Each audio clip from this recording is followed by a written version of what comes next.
વેરાવળમાં સાંઈબાબા મંદિર સમસ્ત ખારવા સમાજના પટેલ જીતુભાઈ કુવાડાના અધ્યક્ષસ્થાને નશાબંધી અધ્યક્ષ જુનાગઢ અને વ્યસન મુક્તિ કેમ્પમાં સોની હીરાબેન પ્રભુદાસ સતી કુંવર સેવા ટ્રસ્ટ દ્વારા આયોજન કરેલ અખિલ ગુજરાત ખારવા સમાજ અને વેરાવળ પાટણના સંયુક્ત નગરપાલિકાના પૂર્વ પ્રમુખ કિશોરભાઈ મોહનભાઈ કુહાડાના જન્મદિવસ પર સોમનાથ મહાદેવ મંદિર પર ધ્વજારોહણ કરેલ છે. વેરાવળ સાંઈબાબા ચૈતન્ય ધામ મંદિર વેરાવળ પાટણ સનાતન હિન્દુ સેવા સમાજના પ્રમુખ જીતુભાઈ કુહાડાના અધ્યક્ષસ્થાને સ્વ પૂનમબેન ધાણક, સ્વ અરવિંદભાઈ સતીકુંવર પ્રેરિત, સ્વ સોની હીરાબેન પ્રભુદાસ સતીકુંવર સેવા ટ્રસ્ટ દ્વારા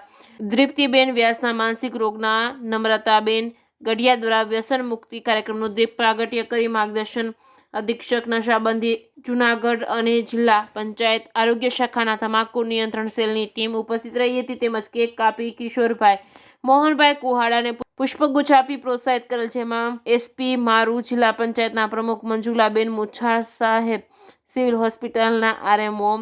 નાયરા, બ્રહ્મ સમાજના ઉમેશભાઈ પંડ્યા, મુકેશભાઈ ચારેલા, એડવોકેટ એલવી જોટવા સહિતના ઉપસ્થિત રહ્યા હતા. Reporting by Haresh Soni, Veraval.